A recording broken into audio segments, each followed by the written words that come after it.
L'improvisation Nouveau-Brunswick présente Catégorie libre.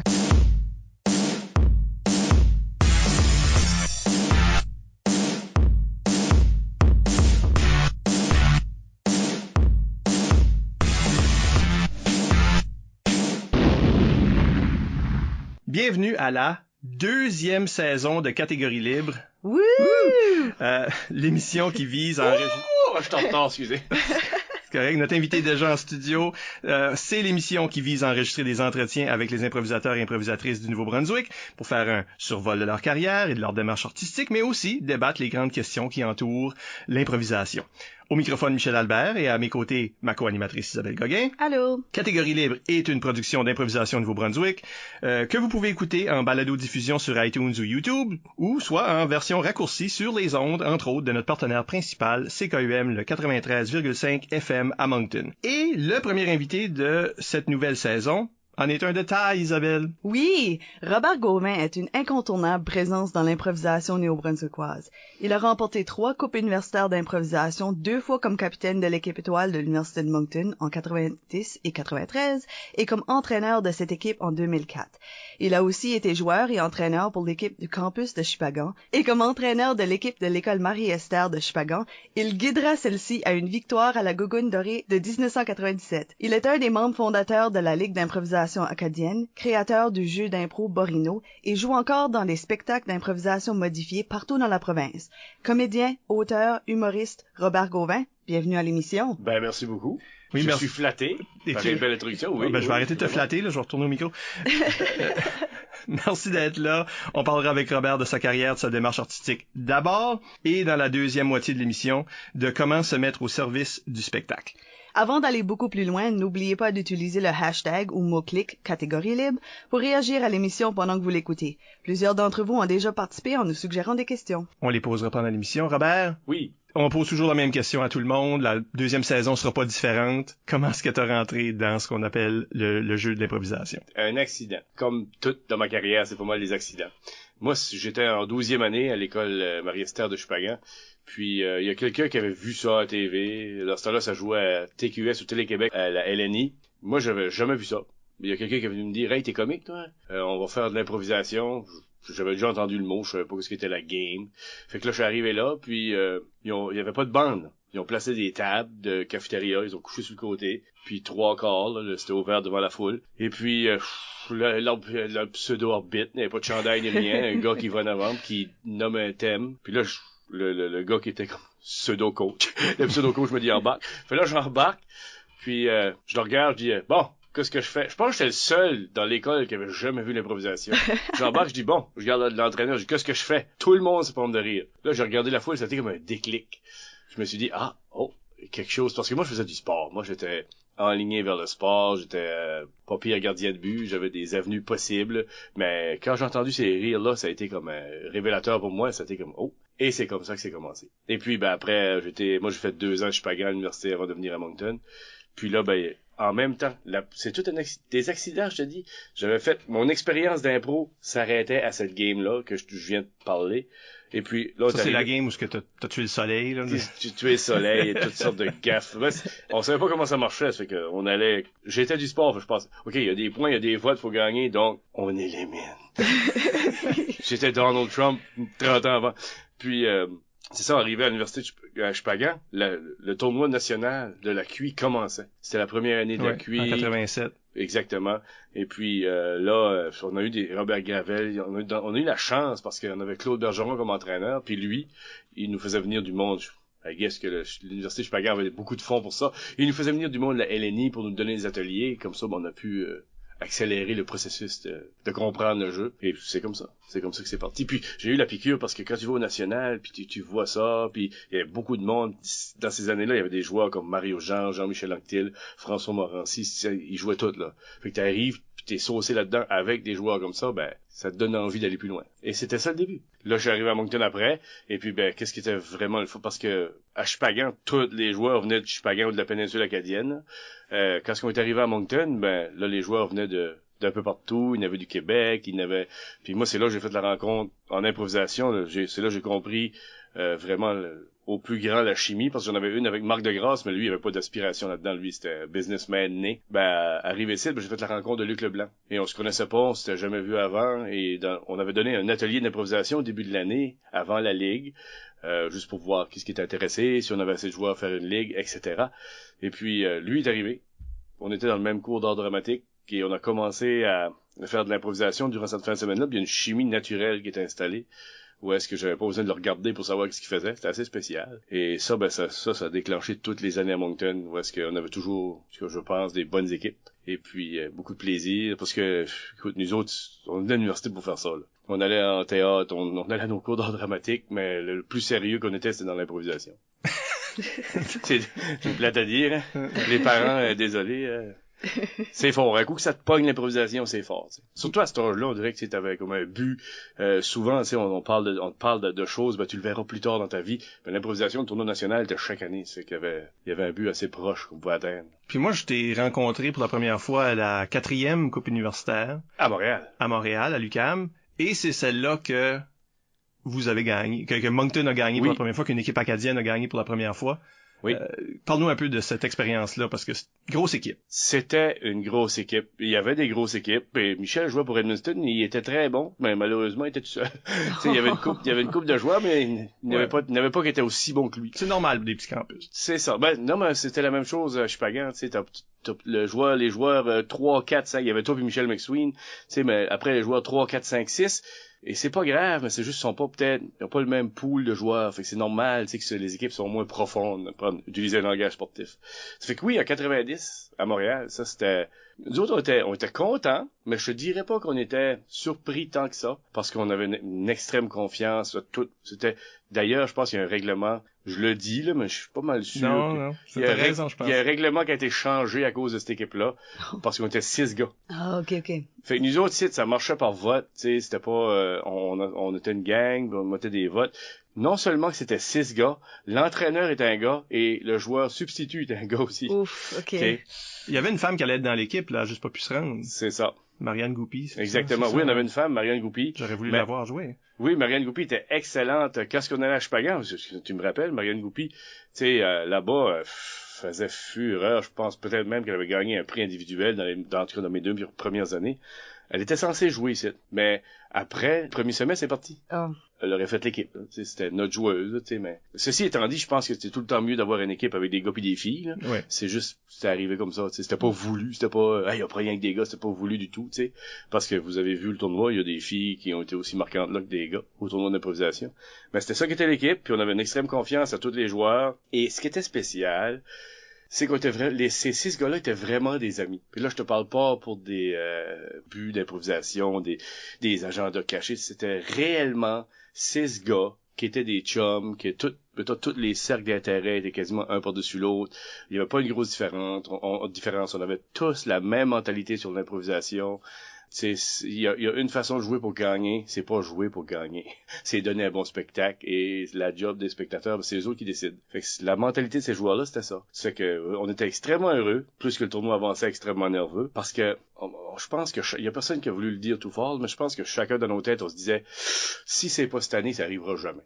Ouais. Puis on était extrêmement content de le gagner à l'extérieur du Nouveau-Brunswick, de le gagner à Montréal, dans la salle que la LNI avait commencé à la télévision. Fait que c'est très spécial. Puis je peux pas te laisser venir à l'émission sans que tu racontes. C'est un des moments du patrimoine d'improvisation. Oui. Tu sais, s'il fallait faire des annonces, faudrait recréer ce moment-là. C'est le moment qu'on appelle le rideau, parce que c'est comme ça que c'est ça la dernière improvisation, c'est l'improvisation qui vous fait gagner cette QI-là. C'est ça. Je vais te la laisser la raconter parce qu'il y a plein de monde qui la raconte maintenant, puis je sens que même moi quand je la raconte aux gens, tu sais plus. Ouais, je suis en train de, comme c'est rendu une copie d'une cassette là.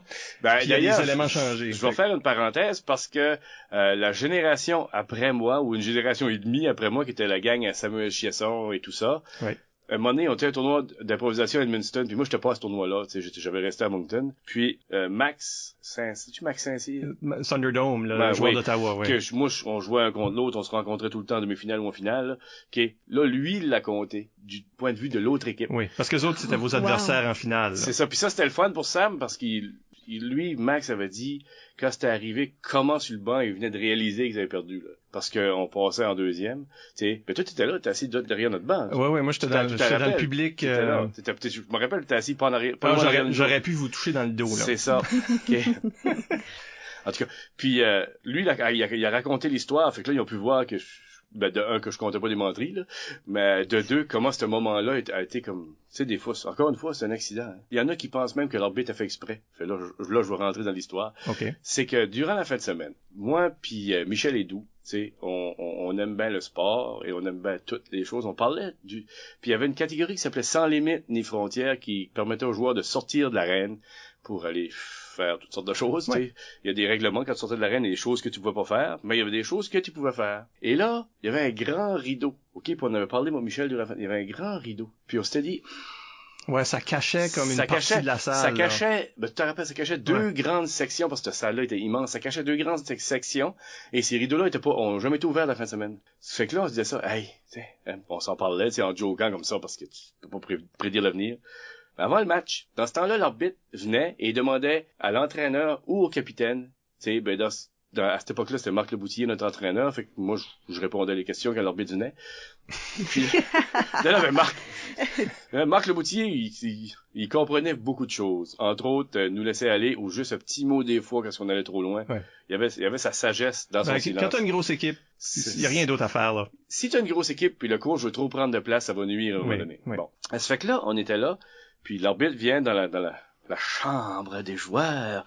Avant, dans notre cas, c'était vraiment des joueurs. Tu sais, il arrive là, puis il regarde, il dit, avez-vous des questions avant que ça commence? C'était un arbitre de Laval. Je me rappelle plus de son nom, un arbitre de Laval. OK? Puis il dit, avez-vous des questions avant que ça commence? Là, je dis, et là on se regarde, moi, Michel, je dis, oui, si on a une sans limite ni frontière, est-ce qu'on a le droit d'ouvrir le rideau? Parce que tu sais que si t'arrives en supplémentaire, tu pognes une punition, à cette époque-là, puis tu en avais déjà deux, ça finit. Là. Oui, c'est encore ça aujourd'hui. OK, c'est encore ça même, ça finit. OK? Ça fait que j'ai demandé, parce que tu veux pas pogner une punition en finale gratuite, tu sais, sans nuire au spectacle. Fait que je dis, si on ouvre le rideau, est-ce que ça donne une punition pendant une sans limite? Non. OK. Ça reste de même, c'est ça.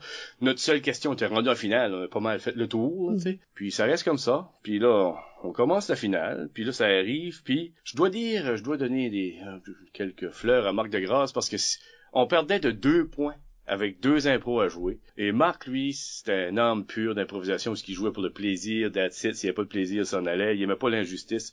En tout cas, là, on perdait par 2 points, puis c'est Marc qui a littéralement volé ces 2 points-là en faisant rire. Il était honte. Okay, puis lui, c'est un back puncher. C'est comme le gars que tu penses pas qu'il est dangereux. Chaque fois que j'ai joué avec, c'est comme, ok, ça c'est le faible de l'équipe. Ouais. Oh non. Tout d'un coup, tu t'aperçois, t'es en 4 nœuds dans le coin. Mais jamais rude. Marc, tu te rappelles de Marc, jamais rude. C'était une beauté de personne incroyable. Et puis, là, il ramène ça 5-5. Ça finit, la game finit 5-5. Il fait là, dans la foule, tu sais, supplémentaire. Là, on va pour le flip. On gagne le flip. Puis, on décide nerveusement parce que notre caucus avait mal été. Ouf. OK. La seule affaire qu'on avait dit à Éric Thériault, start, fais un chat. C'est des chats de Et c'est une sans limite. Et c'est une sans limite. Oui, Michel, merci beaucoup. Oui. C'est une sans limite, bien sûr. Il n'y a pas de film. Il n'y a pas de film si c'est pas une sans limite. C'est l'histoire nous amène une sans limite. Et puis, dans le caucus, OK, Éric, start à faire un chat, là, puis on ira faire de quoi, là. C'est que là, on gagne le flip. Ottawa commence, il joue, ça va pas pire, c'est pas une grande improvisation. Tu te rappelles, c'est pas une grande improvisation. Acceptable, c'est là. Des supplémentaires, c'est... Des rires, mêlés de nervosité. C'est là que l'être humain est en questionnement contre lui-même, là. C'est la victoire, le spectacle, en tout cas. Là, ils jouent, ils finissent. Là, Eric commence, il fait le chat. Je me rappelle encore parce qu'il avait sa moustache, là, puis il faisait bien le chat. C'est pour ça qu'on l'avait envoyé faire ça, là. OK? On commence à faire le chat. Puis là, tout d'un coup, ça me pogne parce que c'était une affaire de chat de ruelle. Ouais, il est comme en chaleur ou quelque chose. C'est ça, il est en chaleur. Puis là, ça me pogne, je vois les rideaux. Je décolle à courir pour le grand rideau. OK? La seule question qui me passe en tête à ce jour, c'est clair comme de l'eau. En allant vers le rideau, je me posais la question, y es-tu électrique? Parce que là, ça aurait pu finir d'une autre façon. Fait que là, j'arrive au rideau, puis là, je regarde Eric qui est dans l'arène, puis je suis haut, puis là, tout le monde... Là, je regarde je dis, hey, j'ai amené ma gang. Fait là, je prends le rideau, puis je décolle à courir avec. Puis en décollant à courir, toutes les bancs commencent à apparaître, parce que c'est une immense section. Les bancs apparaissent, puis là, t'entends la foule Et Michel Hédoux, lui, parce que c'était tous les deux qu'on s'était parlé de ça durant la fin de semaine, on aimait ça se parler. Il décolle à courir, puis il est 6 pieds 7, Michel. Fait qu'il s'en va faire toutes les chats. Fait que la réaction de la foule était incroyable. Marc Degrasse m'a dit sur le banc, ça shake. Je sais pas si c'est vrai ou pas, mais c'était peut-être son feeling intérieur parce qu'il savait qu'on venait de gagner. Et là, à ce moment-là, puis Eric Butler, qui joue aussi dans l'équipe, a dit, j'ai regardé en face, puis tous les joueurs ont fait... se sont baissés la tête. Oh, les autres ont réalisé, OK, c'est fini. Et je pense qu'Ottawa venait d'en gagner 2. C'était l'équipe, là. C'était l'équipe la plus forte. Ouais. C'est fini, c'est that's it. Et le reste de l'improvisation, je me rappelle plus trop, mais c'est un moment-là, je me rappelle que la réaction avait été vraiment forte. Et c'était ça, ça aurait pu être une improvisation quand la game était 2-2. Non, c'était la supplémentaire sans limite. La question, et je reviens au point de départ où est-ce que je disais que les gens ont même mis en doute que l'arbitre a fait exprès de caler à cause qu'ils savaient qu'on avait une arme secrète, une sans limite en supplémentaire. Ça sera, moi je pense pas que c'est arrivé de même, là, mais c'est juste à quel point cette improvisation-là, c'était l'entonnoir de la fin de semaine. C'était comme tout, c'était un bon tournoi, il y avait des bonnes équipes, et il y a vécu, là, c'était la même année, mais ça va arriver en décembre, c'était après Noël, de la Polytechnique. Oui. C'était une improvisation, c'était l'autre équipe de Montréal, qui jouait avec Edmundston, et un gars qui a fait une joke, sans faire exprès de femme, et le monde a hué. Lui, sa carrière est finie. Donald Lebel, tu te rappelles? Donald, oui, c'est mon seul ami de cuit, là. C'est ça.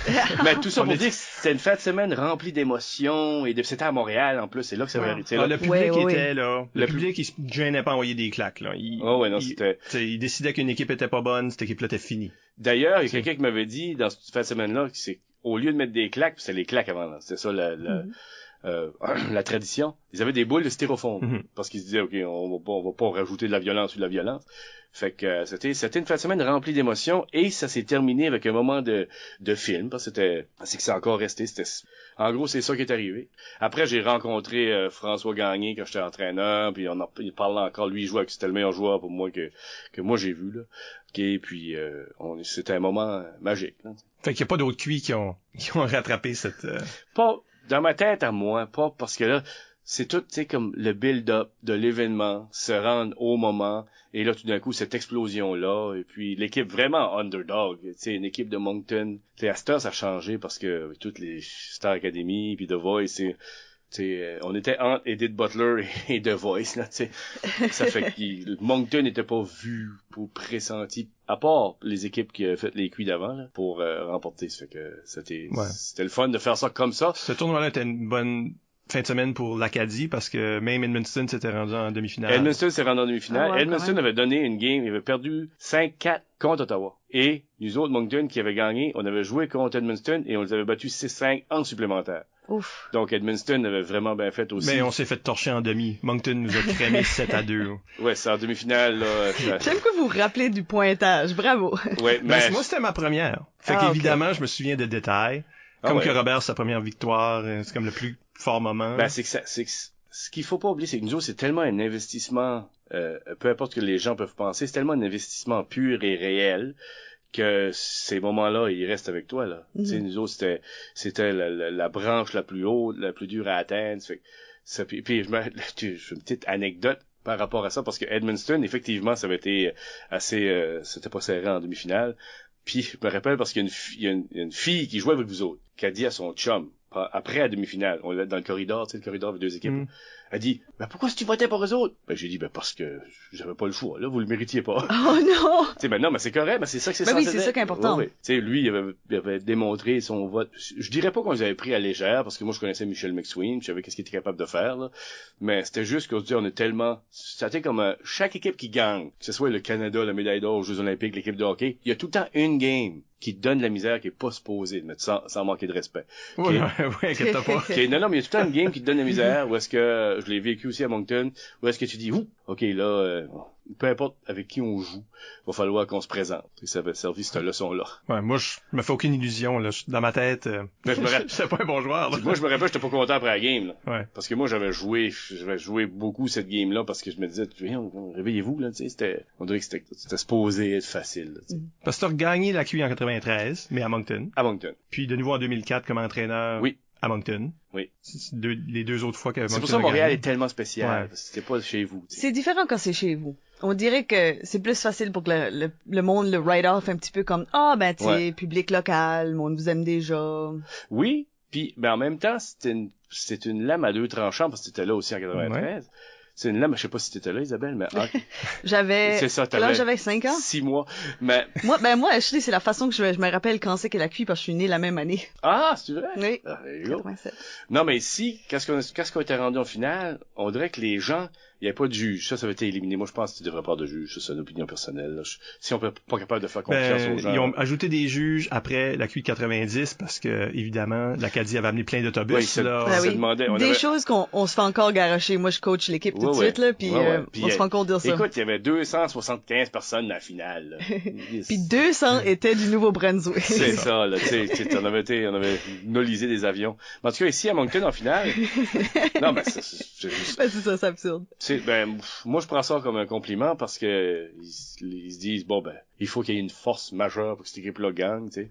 C'est toujours plus c'est toujours plus dur de dire, ben, c'est parce que j'étais moins bon. Oui. Fait qu'on cherche tout le temps de raisons extérieures. De toute façon, ça, c'est humain. Mais, ceci étant dit, vu qu'en 93, à Moncton, la finale, les 2 premiers impros de la game, qui étaient serrés, on les avait perdus tous les 2 majoritaires. Fait que là, on s'est dit, OK, non, ça, c'est acadien. Le monde va pas nous le donner, là. Le monde va pas. C'est là qu'André Roy a ressorti dans ce game-là. En 2004, là. Oui. En 80. Il y en a plusieurs, c'est ça. C'est ça. Non, mais en 93, il y avait des juges. En 93, ça a fini en supplémentaire aussi. Ça finit en supplémentaire aussi. OK. Puis, la crowd, ça a fini en comptage. C'était très partagé. Oui. Il n'y a pas une grosse différence de vote, là. Fait que c'est pas donné. Non, c'était pas donné, puis ça représentait bien aussi l'improvisation, là. C'est pas comme si qu'on avait battu à plate couture. C'était pas évident comme à Montréal, mettons, là. On avait peut-être 30 votes de plus que l'autre équipe. Ça fait que dans une salle, je sais pas combien il y avait, 300 personnes. Mais c'était pas donné. Tu sais, les gens, je me rappelle, c'était Daniel Castonguay et Manon Lasselle qui était juge. Manon a voté pour nous autres, puis Daniel a voté pour l'autre équipe. J'ai travaillé beaucoup avec Daniel, on a eu beaucoup de chicanes à propos de cette improvisation. De chicanes amicales à propos de cette improvisation-là. Ouais. Mais c'est pas parce que c'était à Moncton que c'était donné. Non, puis moi, j'étais assis avec d'autres mondes d'ici ou du Nouveau-Brunswick qui ont voté l'autre côté, là. Ah ouais. Puis qu'ils s'ostinent avec moi à ce jour. Ah ouais, c'est correct. Que Laval la méritait. C'est ça. Moi, j'avais le feeling. Nous autres, tu voyais clairement que on improvisait sur le coup, là. Une chance qu'on avait gagné le flip. On improvisait sur le coup. On improvisait, là, vraiment à la fly. Eux autres, t'avais l'impression que c'était comme un concept. Je sais pas si tu te rappelles l'improvisation. Moi, c'est le même que je l'avais voté. Ouais. Étant dans le public, là, que je trouvais que, c'est même je la défends, c'est que Laval avait leur fait un concept pré-préparé un peu, là. C'est comme que ça arrive, parce que ça arrive à tout le monde. Ça fitait pas le thème exactement. Ah oui, ça c'est mon signe. C'est un petit peu tiré par les cheveux, là-dessus. Ouais. Tandis que Moncton, ça paraissait qu'il y avait une peur dans les yeux, aucune idée de ce qui se passe, ça commence avec un moment de sans vide. coller un joueur à un moment donné. Ouais. Ouais, exactement. Ouais. Oui, c'est ça, comme il y a un joueur tout seul là, en train de faire comme, OK, anytime, rentrez. Ouais. Tu sais, il y a ce moment-là. Puis ça a donné quelque chose de bon, là. Ouais. Qui était dans le thème, etc. Et tout le temps qu'on aime beaucoup, pure impro. Un punch final au sifflet de l'orbite, toutes des petites choses de même, qui vont peut-être aller chercher cette 30 votes de plus, là. Mais en 2004. Moi, j'étais dans le public. En fait, cette QI-là, 2004, c'est une des premières expériences d'impro que j'ai. Ah ouais? Ouais. 2004, comme entraîneur, moi, j'avais appris l'année d'avant, où est-ce que on s'était réunis l'équipe chez nous, qu'est-ce que vous voulez? Voulez-vous avoir du fun ou gagner? Les autres ont dit gagner. C'est qu'on était à Montréal en pensant gagner. Et on était rendu en finale. On s'est rendu en finale sans trop de difficultés. On était l'équipe qui avait gagné le plus de games, comme dans les préliminaires, tout ça. Fait que là, on arrive en finale, et là, ils ajoutent 2 juges. Oh. Il y avait 5 juges d'un coup, 3 juges. Ouais, c'est ça, il y avait 4 juges. Il y avait 2 juges. Ouais, il y a 2 juges, ils ont rajouté 2 autres juges. Ça fait que ça déjà là, tu dis OK, c'est weird. Qu'est-ce qui se passe tout d'un coup là? Tu sais, on peut s'en aller tout de suite, vous nous aimez pas là, tu sais. Et la finale, c'est sûr, c'était pas serré, on a perdu par 3 points, ou 4 points même, plus que ça. C'était vraiment pas serré, ça s'est tiré au milieu de la deuxième période, on savait que c'était fini, tu sais, je pense que tu veux pas que ça t'affecte, mais ça t'affecte pareil, tu sais, en plus on arrive, il y avait une grève, ça fait que une fille, Gwen Maltais, qui est toujours rodée dans l'improvisation. Qu'on va avoir à l'émission pendant la saison. Tu pourrais poser la question, j'aimerais ça que tu poses la question. Okay. On va la marquer. Ouais. Elle a dit que ma face, apparemment, parce que moi je coachais, quand je suis rentré dans la salle, celle-là, c'était priceless. Parce que vu qu'il y avait la grève, moi, je pensais qu'on allait jouer dans une belle salle. C'est pas les belles salles qui manquent là-bas, là. On jouait dans une classe. Mais dans une classe. Ouf. Fait que là, moi, j'arrive là de bonne heure le matin, puis ça a l'air que j'ai fait une face. C'est ça, Gwen rit fort. Parce que quand on a vu la salle, le matin, je me suis dit, hein, c'est ça que ça va être? On va jouer dans une classe. Tu sais, t'es à Montréal, fait que ça, tu sais, ça avait vraiment frappé. Mais ça avait été une belle fin de semaine. Et là, ça confirmait ce que j'ai toujours pensé, la plus belle game la fin de semaine qu'on a joué, qu'on a eu plus de fun avec l'autre équipe, que l'équipe a venu nous trouver après, qui était vraiment contente du match. C'était un match qu'on avait gagné 7-0 avec Ottawa. Il y avait eu 3 standing ovations dans ce game-là. Tellement la game était... Moi, j'avais été ému après ce match-là, tellement la game était bonne. Tu sais, les deux équipes, ça avait fini 7-0, mais ça avait été tout, et c'est là qu'on a vu l'important, c'est le spectacle. Parce qu'il n'y a pas une équipe qui est comme... Nous autres, c'est sûr qu'on n'était pas déçus, mais les autres n'étaient pas déçus pas en tout. Ils avaient beaucoup de plaisir, et là, ça confirmait que c'est le spectacle qui est important. Ben, ça fait une grosse différence, hein. Comme moi, j'entraîne l'équipe actuelle, puis en 2016, on a joué 2 différentes games en préliminaire, puis le pointage était le même. On avait perdu les 2 matchs, mais le feeling après le match était tellement différent. Il y a une game que, comme, on a perdu parce que ça n'a pas bien été. Puis là, il y a une game qu'on a perdu, mais c'était tellement une belle game. Il y a tellement une belle énergie. Puis les joueurs ont sorti de ce match-là comme pumped, puis prêts à jouer un autre game après, puis vraiment excités. Puis c'est fou comment est-ce que l'énergie peut affecter ça, tu sais. Ben absolument. Puis quand tu joues, ben c'est la base. Pour moi, t'as pas le droit de gagner si tu joues pas comme faut. Ça veut pas dire être meilleur que l'autre. Ça veut dire accepter ce qui se passe, réagir par rapport à ça, tout le temps être généreux, la rudesse, tout ça, tu sais, tout le temps rester pur à la game. Puis si tu fais ça, tu peux rien te reprocher. Maintenant, la cruauté de la vie fait qu'il y en a qui ont plus le sens du punch. Il y en a qui sont plus drôles. Il y en a que le monde aime plus, naturellement. Là, je parle comme des Luc, des Essiam, ces joueurs-là. Le charisme, là. Juste en les regardant, c'est la cruauté. Dans l'improvisation, c'est la cruauté ultime, parce que tu peux pédaler beaucoup plus fort qu'un autre, mais pas avoir le même résultat. Mais ça veut pas dire faut que tu changes comment la game doit être jouée. Pareil, le reste, c'est ça. Si t'acceptes de jouer ce game-là, faut t'accepter que c'est de même pour que ça se passe aussi. Parce que c'est une philosophie que t'as amenée et poussée à la Ligue d'improvisation acadienne quand on l'a créée au début des années 2000. Oui. Ça allait être une ligue performance. Pas de pointage. Pas de pointage, ouais. Ouais, le trophée était plus, t'étais là aussi, je pense qu'on était tous d'accord, tu sais. C'était un show. Ben, de un, le monde payait. Ils payaient pour venir voir, tu sais. Ça fait qu'on se devait de leur donner un spectacle. Et c'était ça le but. On avait fait des auditions, puis on avait été fair avec tout le monde. C'était ça le but. Tout le comité organisateur était d'accord là-dessus. Tu sais, qu'il fallait que ce soit un spectacle. Sinon, tu sais, faisons-les dans le salon, puis, mais si qu'on veut pas que le monde soit là, ben, faut pas les impliquer, t'sais. Fait que oui, moi j'ai toujours poussé là-dessus, puis je le pousse encore, tu sais. À cette heure, on fait plus, je joue plus dans la bande, là, mais chaque fois qu'on en fait, c'est le spectacle qui prime. Ça fait que si tu fais un personnage, mettons j'embarque, puis toi ton personnage est payant, mais moi je le nourris jusqu'à temps que l'animateur ou l'arbitre arrête. C'est ça que c'est censé être. Parce que moi je dis quand je coach, mettons une 1 contre 1, puis là, ou 1 avec 1. Si l'impro va bien, embarquez pas. Même si vous la perdez. Parce que si l'impro va bien, puis il y a un autre qui embarque, de toute façon tu la perdre pareil. Puis de 2, ben ça va ruiner le spectacle. Puis de 3, vous risquez d'avoir une punition. Puis il y a juste des choses négatives qui peuvent arriver avec ça. Si c'est 1 avec 1, même si tu sais que ton joueur n'a pas le personnage payant, laissez-le aller. Ça, on va en parler plus en détail aussi dans la deuxième moitié, oui. Là, quand on va attaquer... Excuse-moi, j'ai non. Sidetracking. On va attaquer le sujet là, proprement. Oui, c'est ça. As-tu des souvenirs que tu tiens à discuter à propos de ton temps à coacher Marie-Esther? Ah, ben moi, écoute, mon passage à l'école Marie-Esther m'a fait rencontrer des joueurs extraordinaires. Fred Mallet, je me rappelle, on avait eu un tournoi à Chupagan. Tu seras également à l'émission cette année. Bon, ben, tu salueras. Il y a des connexions, là. Ben oui. C'est fait exprès. Non, mais Fred, je me rappelle le tournoi, je suis même pas sûr qu'il ait perdu une improvisation dans la fin de semaine. Tu sais, là, puis juste que je me rejoignais avec Fred, c'est qu'il vomissait avant de jouer. Moi, c'est reconnu pour faire ça aussi. Ah, ouais. La fin de semaine, le matin, là, de la finale à Montréal, la Q en 90, j'étais malade. Je sais pas ça. Ouais, c'est Marc Desgrosses qui a été me chercher les Pepto-Bismol, puis tu joues, y a pas de thé. Fred était comme ça, il vomissait avant d'embarquer. Tu sais, là, cette nervosité-là, tu sais, c'est là que tu vois la pureté, tu sais. Il voulait tellement bien faire, il voulait tellement que ça marche, c'était un mélange d'excitation, un mélange, puis on en parlera plus tard, tu sais. Mais lui, c'en était un pur puis un vrai. C'est que j'ai eu la chance d'entraîner lui, j'ai eu la chance d'entraîner Samuel Chiasson, Louis-Paul Savoie, j'ai eu la chance d'entraîner beaucoup, j'en oublie là, malheureusement, Emma Haché, j'ai eu la chance d'entraîner beaucoup de bons joueurs à l'école de Marie-Esther du Pagan, et ils ont eu du succès, on faisait des tournois, ça allait tout le temps assez bien, là, ça fait que beaucoup de plaisir. Et des connaissances que j'ai encore. C'est des gens avec qui, quoi que je côtoie, je travaille encore aujourd'hui. Ça fait que ça, c'était un bon signe. Parce que quand je coachais, j'étais pas méchant. Mais j'étais fair, mais ferme, puis c'était pas au spectacle. C'était en bac faire le gars. Hey, trouves-tu que ton approche était différente quand tu t'entraînais au secondaire puis à l'université? Non. Sauf la dernière année. Où est-ce que là, t'es plus avec des adultes. La dernière année en 2004, là, qui était la dernière fois que moi j'ai eu mon nom sur la coupe, là j'avais un petit plan, c'est que Bass commence toutes les games. Il était de loin le plus expérimenté, et je me dis, si lui commence, ça va calmer toutes les autres. D'ailleurs, je l'avais amené au gym toute la semaine. Moi, pour te parler de ça, t'as-tu dit ça, Bass? Toute la semaine, je l'ai amené au gym faire du cardio avant. J'allais au gym, puis on allait faire du cardio, je dis, tu vas commencer tous les matchs. Fait que c'était ça. Mais l'approche était beaucoup plus pour le plaisir, parce qu'il y avait des joueurs comme Put, qui jouait dans l'équipe, Daniel Ouellet, qui lui était là pour le plaisir. Fait que lui il voulait rien. T'avais André qui est très logique, lui il voulait gagner, tu sais, André. Plus un stratégiste. C'est exactement, tu sais. Puis t'avais Daniel Ouellet que lui, d'ailleurs, était très surpris quand j'ai dit que je voulais qu'il soit sur l'équipe, était extrêmement surpris.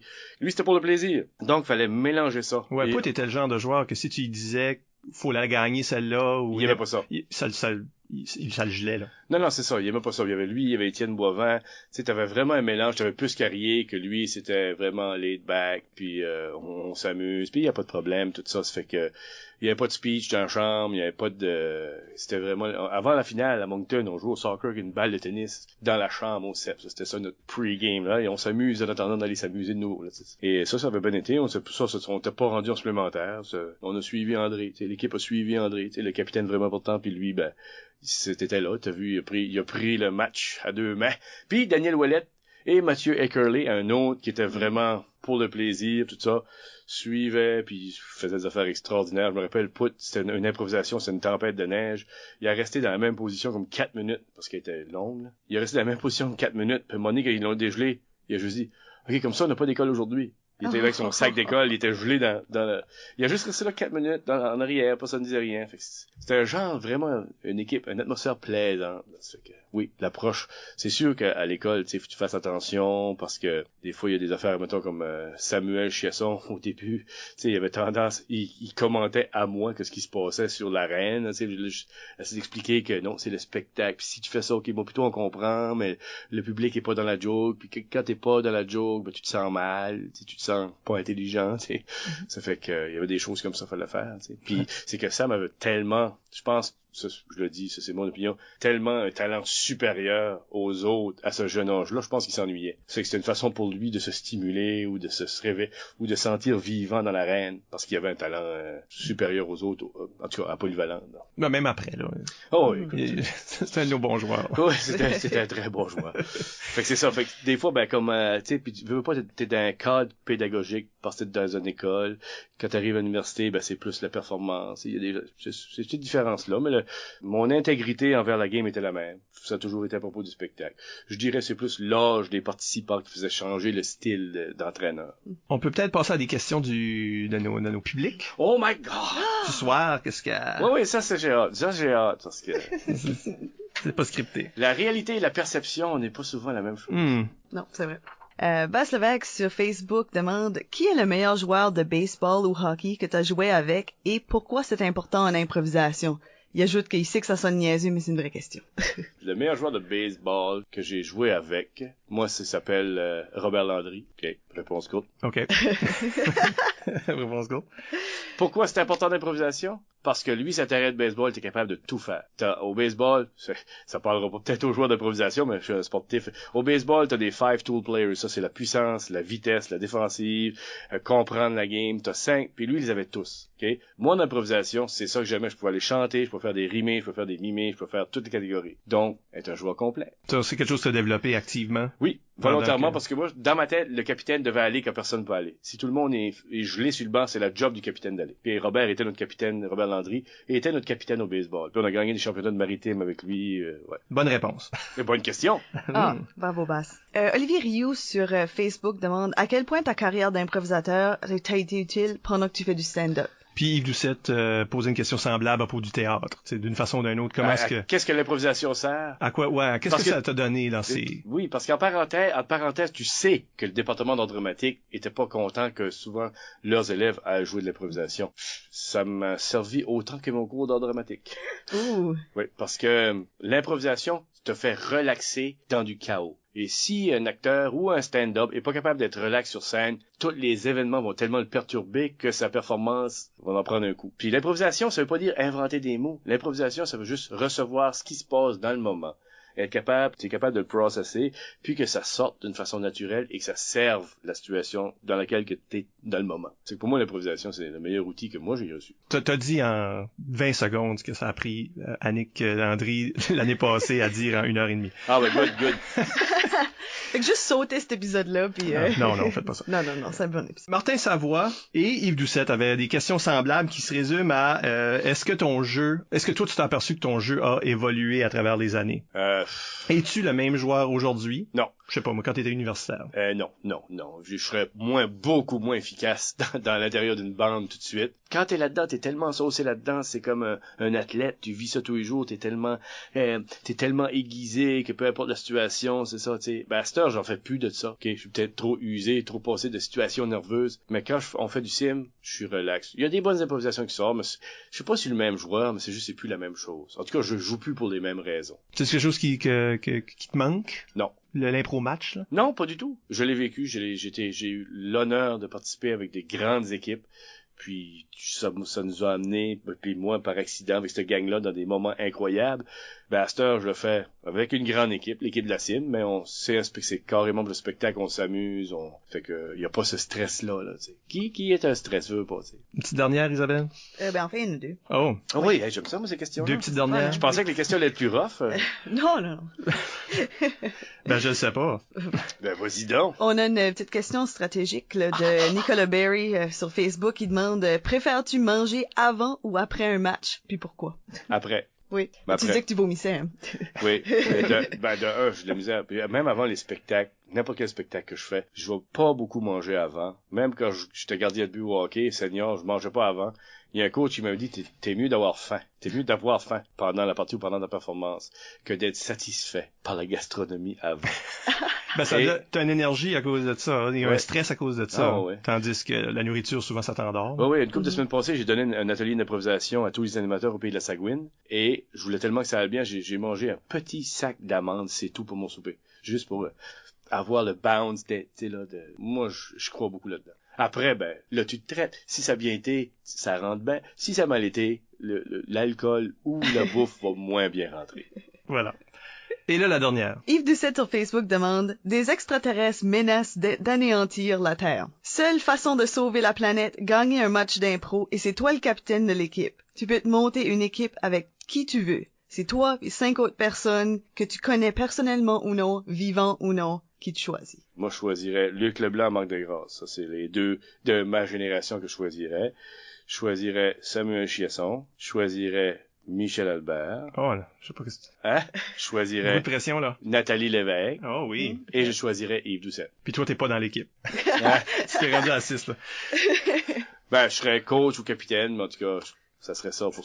Ben, on sauve la Terre, là, regarde. Ah ben ouais, c'est ça. Ah oui, ah oui. Sinon, si un alien qui en fait ça, ben, tu peux rentrer le coach. C'est jouer. ça, t'as un substitut. C'est ça, Ouais. ça. Non, j'ai nommé 5. Ah, ça se peut, j'ai nommé 6. Oui, ça se peut. Okay, Ben, c'est correct. Ben, Yves sera substitut. Ouais, de toute façon, c'est le moins bon. Ouais. Oh. Yves, on a fait ça toute son émission tout le long, moi puis lui. C'est vrai. Ouais. Qu'est-ce qui est le pire? Parce que Yves a déjà été substitut. Oui. Tout le monde sait que, comme joueur d'improvisation, j'ai toujours eu un faible pour Yves. La première année, j'ai dit tu vas être substitut parce que je veux que tu vois comment ça marche parce que je suis sûr qu'à un moment donné, tu vas être là. Ah ouais, moi j'adore jouer avec Yves. Ouais. Et la game, c'est la dernière QI que moi j'ai gagné comme joueur en 93, c'est Yves Doucette qui a remporté l'improvisation pour nous amener en supplémentaire. Puis pour moi, c'est important ces choses-là. Puis lui, il a juste joué 7 impros dans toute la fin de semaine qui compte. C'est ça qu'il nous a compté. Et il a raison. Tu sais, il a joué 7 impros, dont celle-là. Oui, en 7 games. On a joué 7 games. Et il a joué celle-là qui nous a amené en supplémentaire. Ben, jouer avec les impros qui comptent, lui. C'est ça qui arrive. Non, mais... C'est ça, il se dépense pas, là. Yves a jamais paniqué. C'était une qualité qu'il a. Il a jamais paniqué quand il jouait. Fait que tu pouvais l'envoyer à toutes les sauces 7 fois dans une fin de semaine.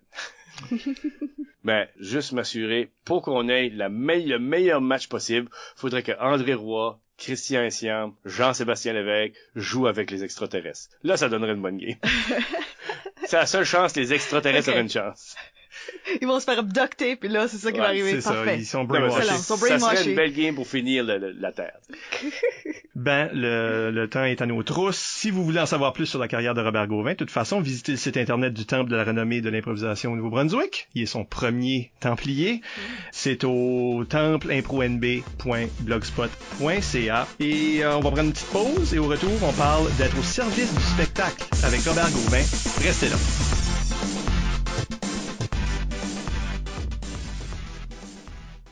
On est de retour, toujours moi, Michel Albert, toujours Isabelle Gauguin, Allô. et notre invité pour cette première émission de la deuxième saison, Robert Gauvin. Toujours honoré d'être ici. Et on prend toujours un sujet en deuxième moitié, et ce sujet-là, c'est, ça peut sembler large, comment être au service du spectacle en improvisation. Qu'est-ce que ça veut dire? Là? Qu'est-ce qui est ta thèse, dans le fond, avec ça? Ben, ma thèse, écoute, je fais un parallèle avec le théâtre. Au théâtre, que ce soit il y a un film, vous pouvez prendre un film, du théâtre, c'est live, là, tu sais. Fait que là, il peut aller où il veut. Il y a une situation. Et les comédiens ou acteurs, appelez-les comme vous voulez, doivent être au service de cette situation-là. Ils sont pas là pour se promouvoir eux-mêmes, ils sont là pour promouvoir la situation. C'est dangereux parce que la ligne est mince. Dans les deux cas, il y a du monde qui t'applaudissent. Ils vont venir te voir après. Maintenant, c'est rendu, on peut-tu prendre un selfie, on peut-tu prendre des photos. Ça fait que on fait des entrevues, on passe à la télévision, on passe à la radio, on passe ta photo dans le journal.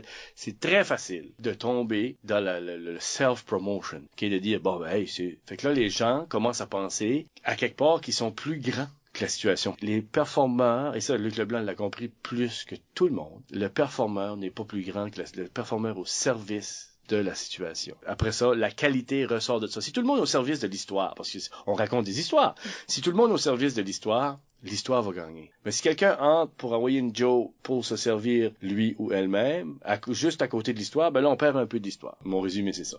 Faut être au service de la situation. Bon, ben, c'est une bonne émission. Dit par quelqu'un qui pognait des punitions de cabotinage. Oui, ben, c'est ça. Il y a ce côté-là où au début, peut-être, un joueur est beaucoup plus égoïste. Oui. T'sais, on veut entendre ce rire-là, donc on va aller le chercher, on va écraser les autres. On l'a tout fait, là, nous autres. Dans l'âge de pierre, Oui. Ben, ça dépendait encore des situations. Ça allait-tu bien? Il y avait combien de monde qu'il y avait dans la foule? Il y avait peut-être 8 personnes, puis ces personnes-là, c'était nos blondes puis nos amis. Tu sais, c'est différentes situations. Mais là, si on parle dans les parties comme les cuits, les parties vraiment où est-ce que les gens viennent, ils payent, ils veulent voir un spectacle. Pour moi, il y a une grosse différence. On s'amuse pas de la même façon. Comment est-ce qu'on fait ça? Comment est-ce que le joueur se responsabilise en ce sens? Moi, première question que je pose quand je donne des ateliers ou que je dis, c'est comme un règlement. Si vous êtes ici pour vous promouvoir vous-même, ben, vous n'êtes pas à bonne place. Okay? L'improvisation, c'est un spectacle. Vous êtes tous des ingrédients dans ce spectacle-là.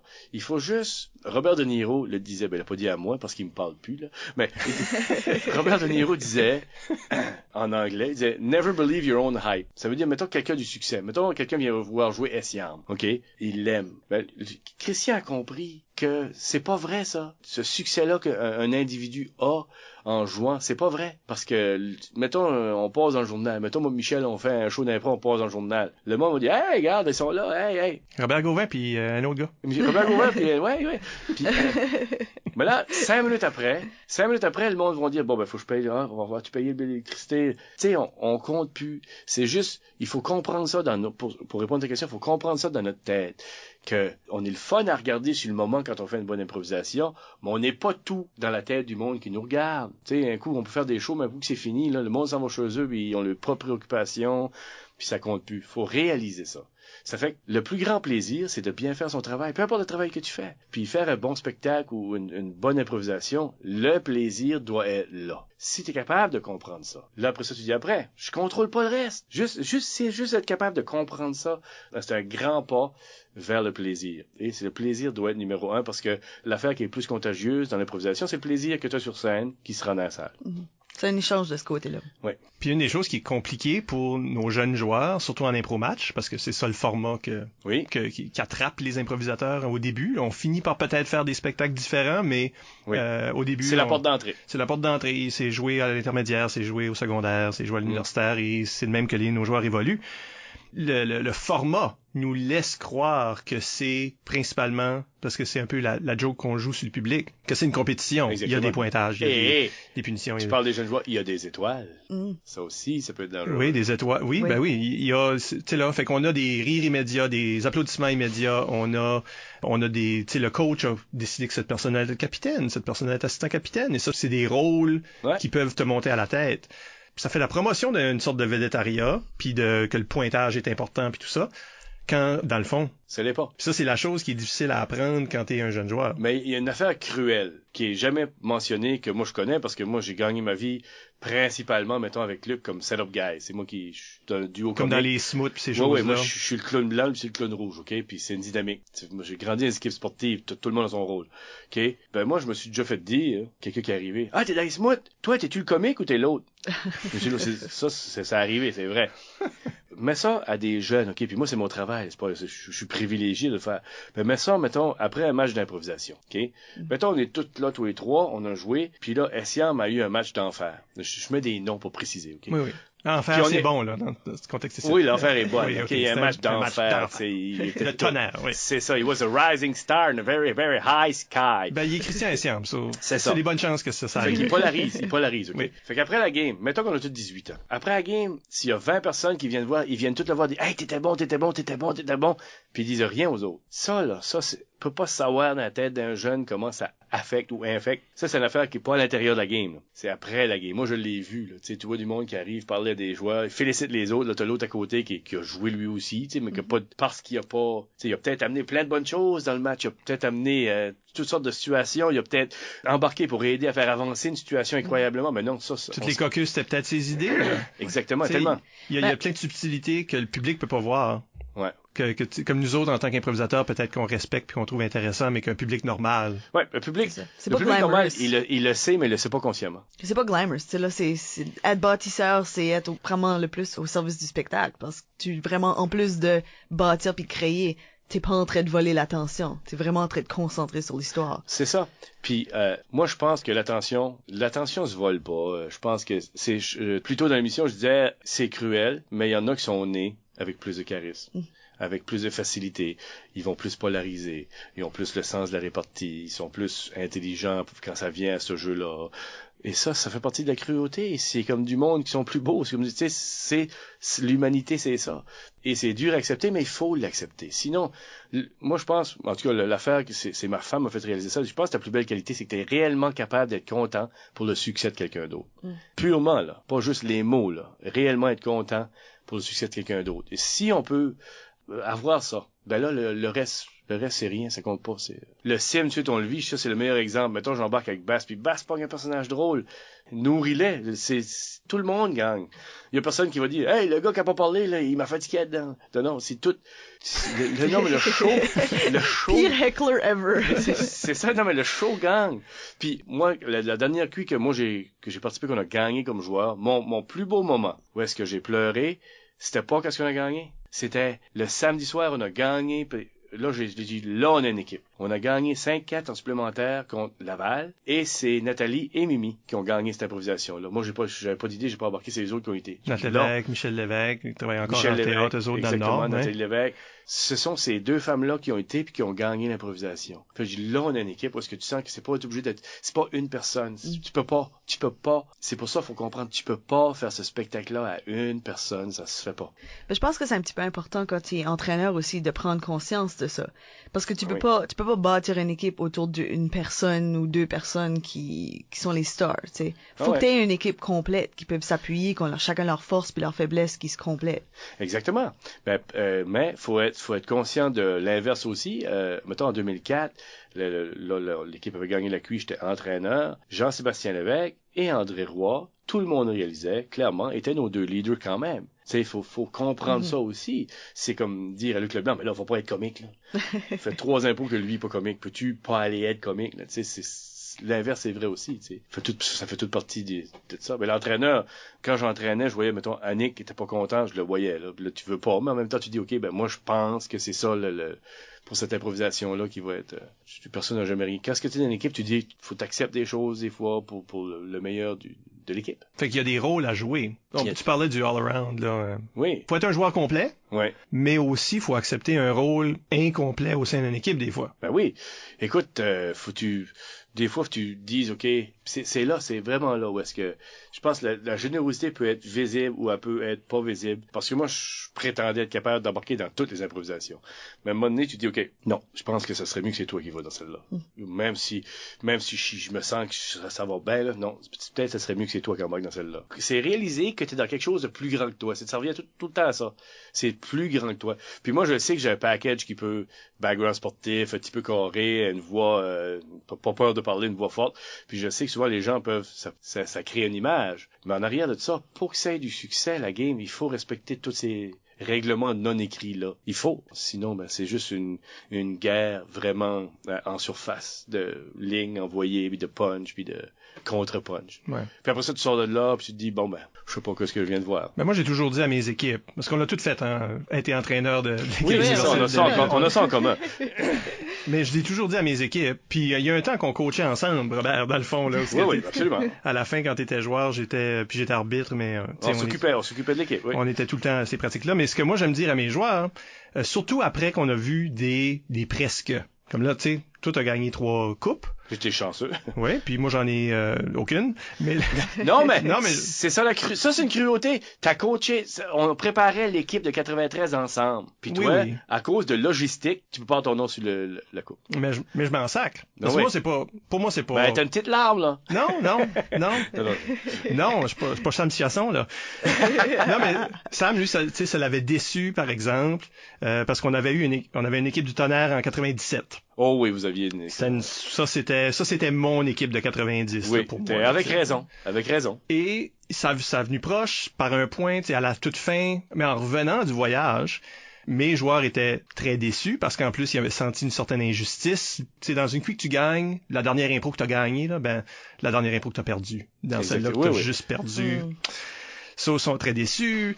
Ils blâment les autres joueurs. Tu sais, ils font ce cycle-là là, que le joueur essaye de rationaliser pourquoi on a perdu. Même. Tu deal avec le deuil. Ouais, cette affaire-là. Fait que moi, j'aime toujours, depuis ce temps-là au moins, j'aime dire à mes joueurs que la seule raison que tu peux être déçu en revenant d'un tournoi comme ça, c'est si toi, t'as pas joué à ton plein potentiel. Exactement. Si toi, t'as pas joué un bon spectacle, si t'as handicapé le restant de ton équipe avec tes bébites à toi, si t'as quoi que ce soit. Si toi, t'as quelque chose à te reprocher par rapport au spectacle qu'on ait gagné ou perdu, ça, c'est sur ton dos. C'est excellent parce qu'il y a 2 choses. La mauvaise foi puis le refus d'essayer. Ça, c'est les 2 pires affaires en improvisation. Si tu veux pas essayer, man, laisse ta place à quelqu'un d'autre. Puis si tu es de mauvaise foi, ben, pas besoin d'expliquer pourquoi. Ce que tu dis, c'est vrai, ça, là. Moi, c'était ma prière personnelle. Moi, je faisais tout le temps les mêmes cauchemars avant la cuit.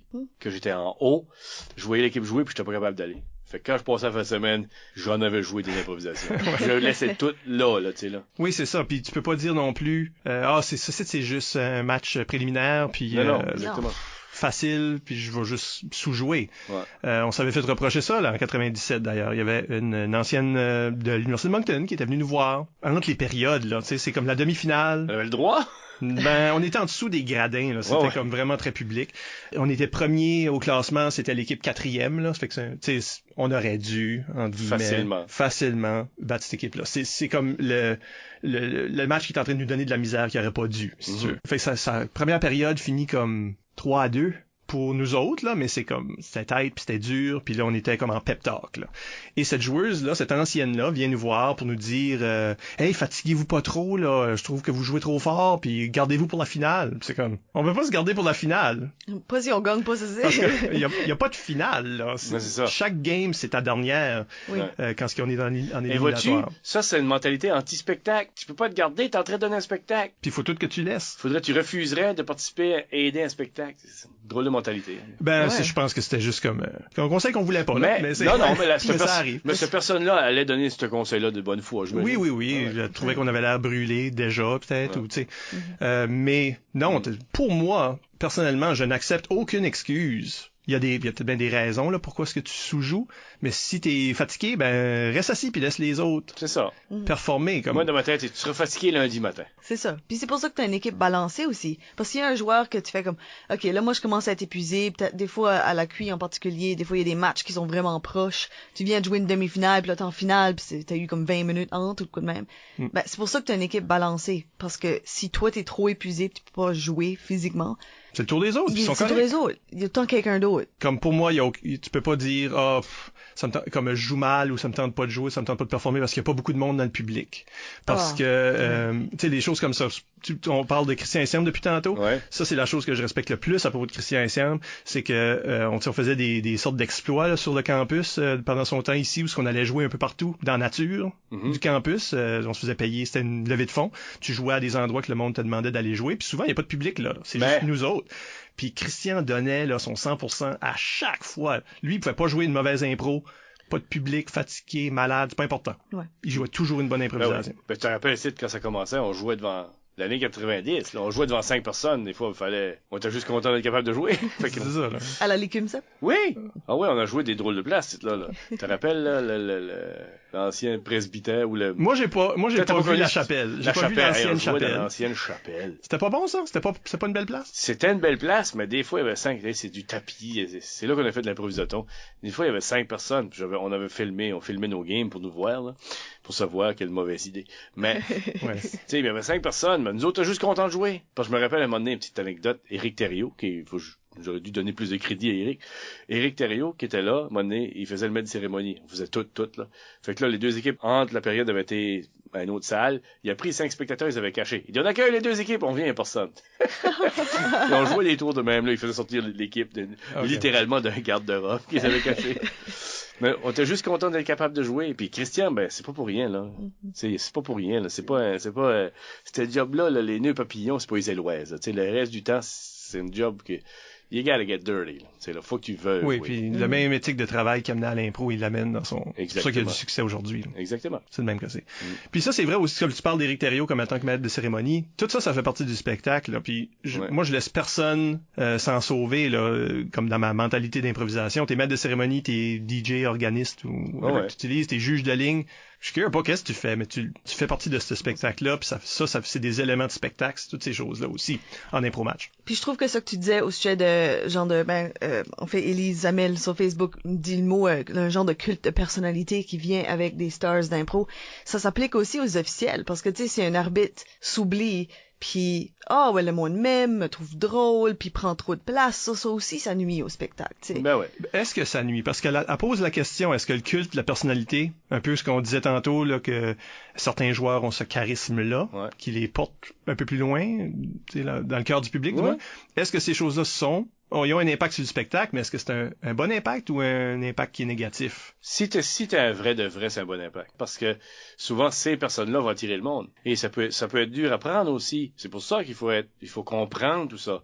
Ça peut être dur à prendre des fois que le monde n'est pas là à cause de moi, le monde est là à cause de lui. Ou elle. Ben, il faut comprendre ça. Mais si la personne qui polarise, qui attire le monde, c'est un ou une vrai de vrai que j'appelle, là, c'est positif pour le spectacle. Tu sais, écoute, moi, je travaille avec Viola Légère, là. À chaque fois qu'elle embarque, elle joue, sa préparation est impeccable. À chaque fois qu'elle embarque sur scène, c'est comme si c'est la dernière fois qu'elle joue. Sa loge est remplie de photos qu'elle regarde, qu'elle se prépare. Tu sais, puis ça, c'est l'exemple qu'on a. Tu sais, ça, c'est une vraie de vrai. Parce que si, il y a des raisons pour ça, là, tu sais, et ça fait partie de la cruauté. Il faut accepter qu'il y a du monde, ce charisme-là, ils l'auront jamais. C'est pas de leur faute. C'est pas dire qu'ils vont aller en enfer. C'est pas, tu sais, c'est juste que, des fois, il y en a qui s'en servent mal, parce que ça se peut. C'est mauvais, c'est que ça se peut que la personne believes his own hype et pense que les gens sont là pour lui et là oublie les autres. Ça, c'est pas ou mieux. même à l'inverse, croit que il est inutile parce que il y a pas ces louanges-là, donc c'est ça. C'est l'inverse là, de l'ego, là, où ce que ton insécurité te bloque. Exactement. Parce que moi, je dis tout le temps, le monde, je vais faire un parallèle, le monde venait au pays de la Sagouine pour voir la Sagouine, et là, il découvrait les autres. Ben, si quelqu'un vient voir l'impro, mettons, parce que Luc est là une soirée, là, il voit Isabelle, oh mon Dieu, je la connaissais pas, elle, hey, puis t'entends ça souvent aussi, hey, surpris, je la connaissais pas, elle est bonne, tu sais, ça existe ça aussi. Et ben, ces personnes-là servent à tout ça. C'est du marketing, mais c'est ça que c'est. Je dois dire, il y a aussi, en impro-match, quand t'as des saisons, là, un tournoi, c'est moins évident, ces choses-là, mais comme dans une saison d'improvisation, il y a un narratif là, qui se crée. Ah ouais. Parce que les gens viennent régulièrement, puis là, il y a C'est une télésérie, c'est comme une télésérie. Oui, puis les personnages ont des personnalités distinctes, puis tu les vois grandir, tu les vois avoir des... Tu sais, là, il y en a qui sont des vilains, il y en a tu sais, que t'as envie de voir se faire battre par le petit nouveau, ces choses-là. Fait que les underdogs, tous ces narratifs-là qu'on fait pas exprès, là, nécessairement, mais que le public voit, puis eux autres viennent qu'à aimer, puis il y a comme un plaisir là-dedans pour le public. Exactement. T'sais, fait que ça fait partie, il y a comme un méta-spectacle au-dessus du spectacle. Il y a l'impro que tu joues, puis il y a ce spectacle-là que tu donnes de façon hebdomadaire.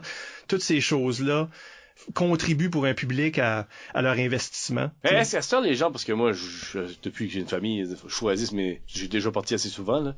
Est-ce que les gens qui viennent ou qui jouent réalisent qu'il y a une réelle histoire? De l'Université de Moncton en improvisation, une réelle histoire. Ça arrive à 30 ans, là. Ouais. Est-ce que c'est une génération, je sais pas comment génération que c'est, universitaire, 5-6, là. Ouais. Mais est-ce qu'ils réalisent qu'il y a cette historique-là de...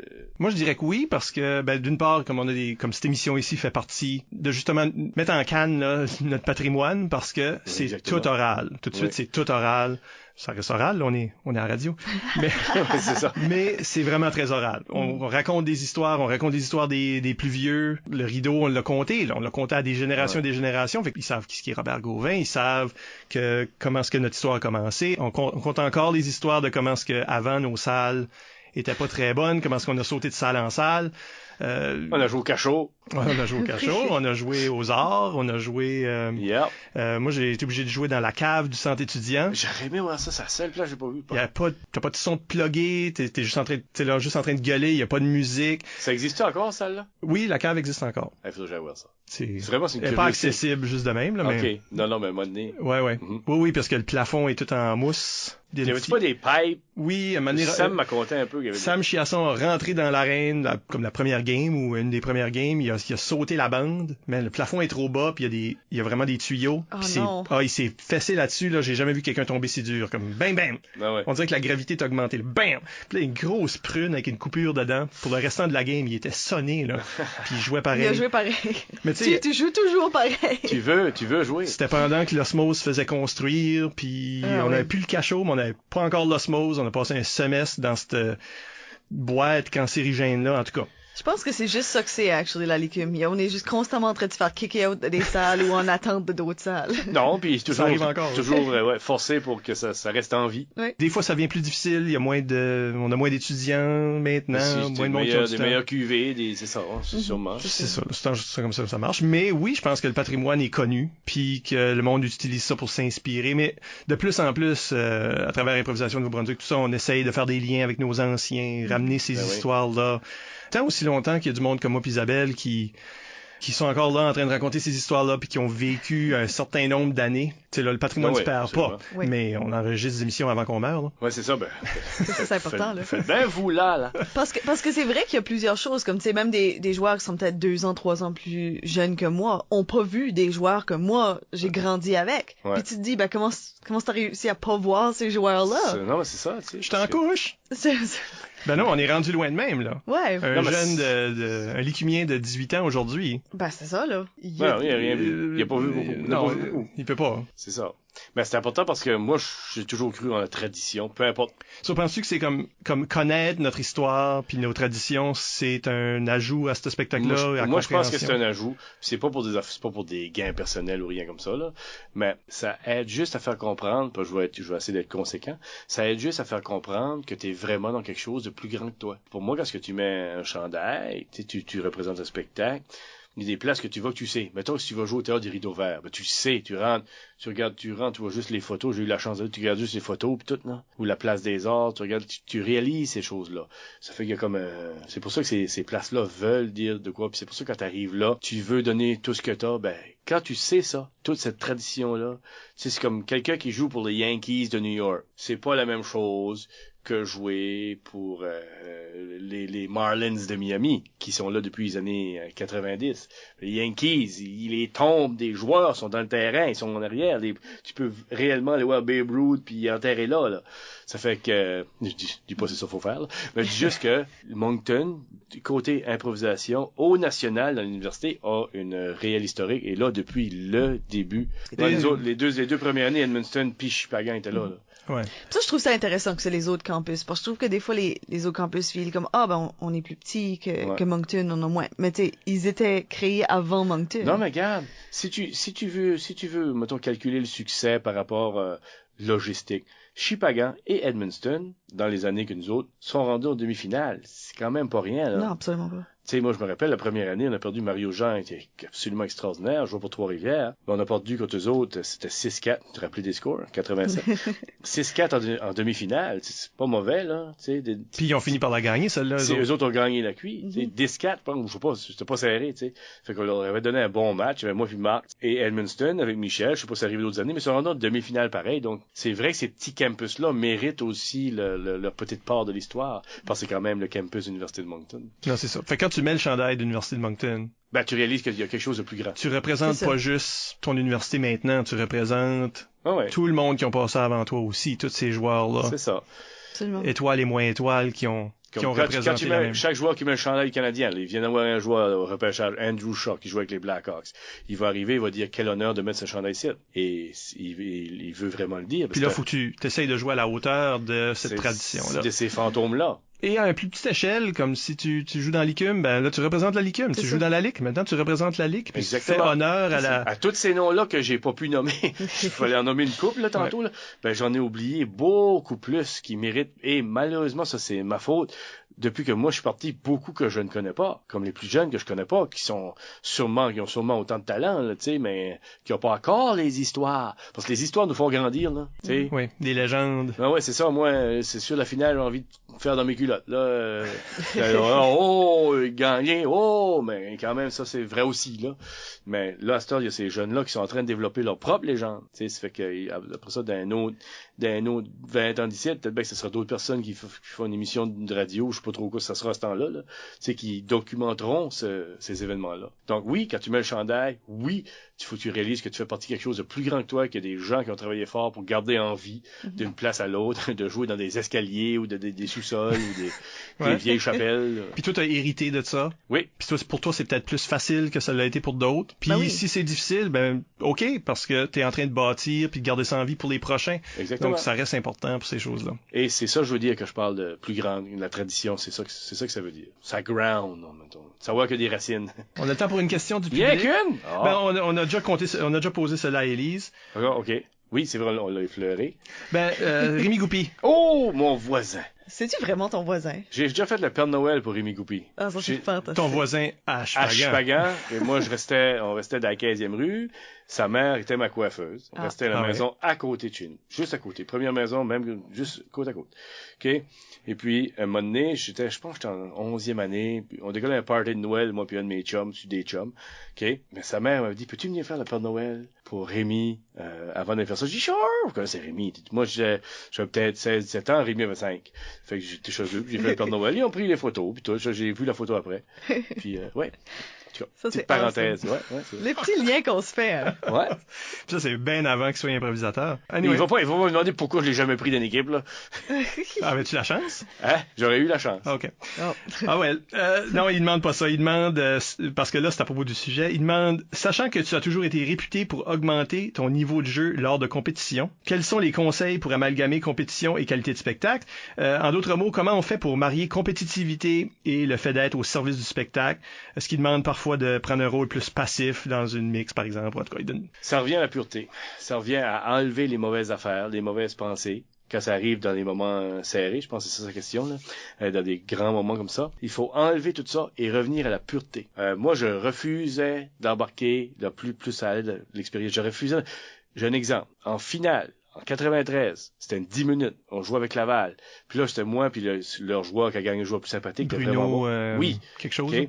Mais là, j'étais en train, je pense, en tout cas, ils ont embarqué 3 joueurs. À un moment donné, je me suis juste assis. Et François Gagné, qui arbitrait, encore une fois, c'est comique, hein, tous des films. François Gagné qui arbitrait, Rudesse, à l'autre équipe. Là, je me suis levé, parce que je me dis, moi, je refuse d'embarquer comme mon monde, mettons, intégrité, c'est un grand mot, mais d'improvisateur, je refusais d'embarquer dans une guerre de gags contre 3 joueurs qui étaient là pour me shooter down, tu sais.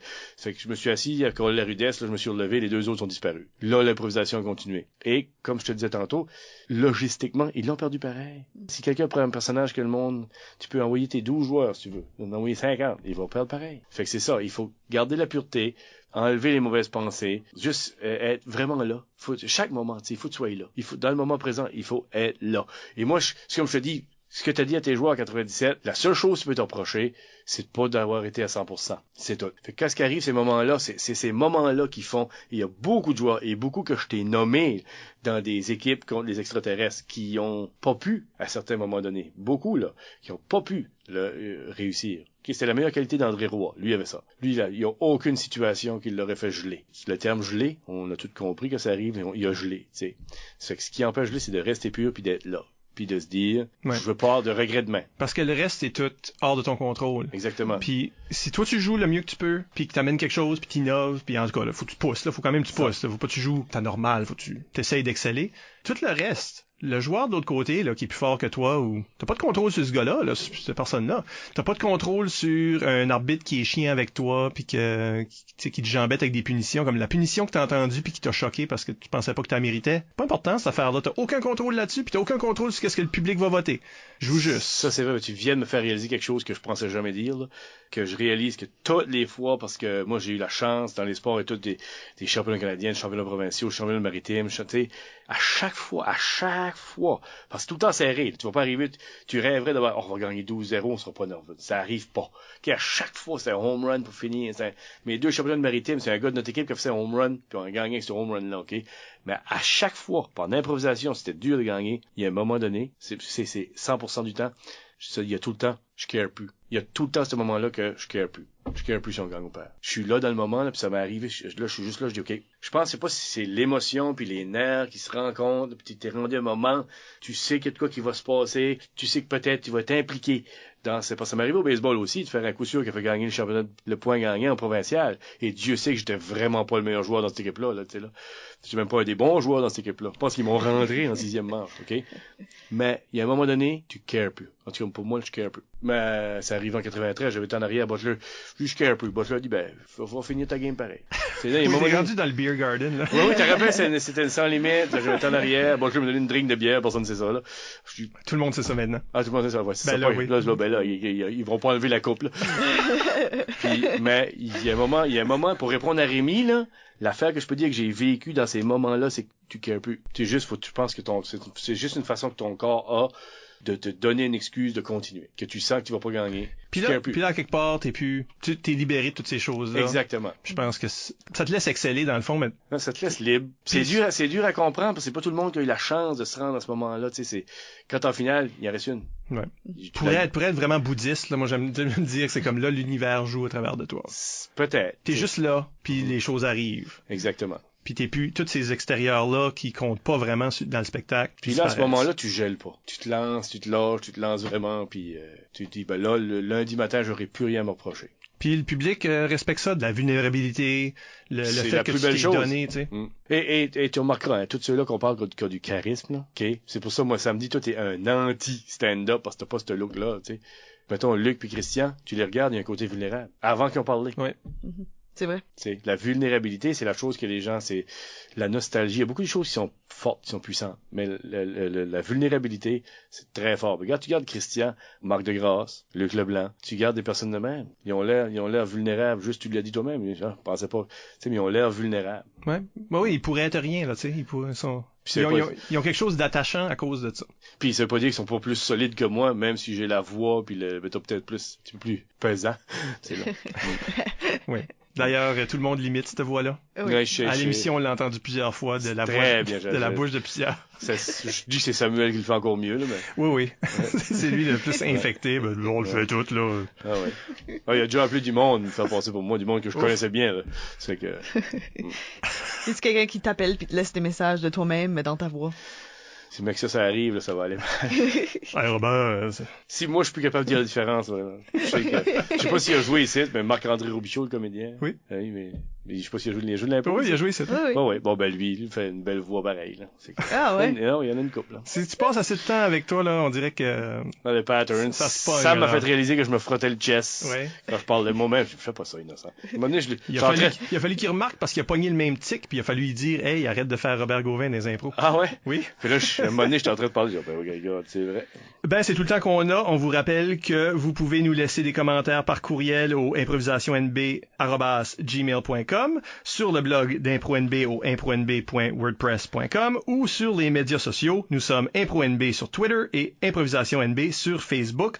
On veut savoir ce que vous pensez, que vous soyez d'accord, pas d'accord, indifférent. Laissez-nous les commentaires. Écoutez tous nos épisodes au complet par l'entremise du blog, iTunes ou YouTube. Encore une fois, merci à Robert Gauvin de nous avoir donné de son temps. Merci beaucoup. J'aimerais saluer ma femme Émilie, Charles, mon garçon, et Alice. C'est la partie la plus importante. La balance, c'est la meilleure chose pour un artiste. Ça, c'est ça qui te garde plus jouer de l'impro, là. Oui, exactement. Ben, beaucoup d'autres plaisirs.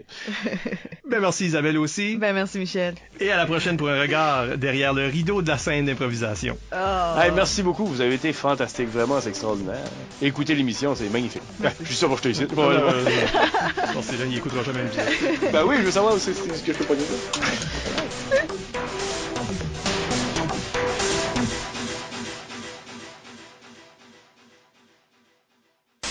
Non, mais j'apprécie si tu peux le faire parce que ça fait 2 semaines que je suis pas chez nous. Là. Ma femme m'a dit, ça va?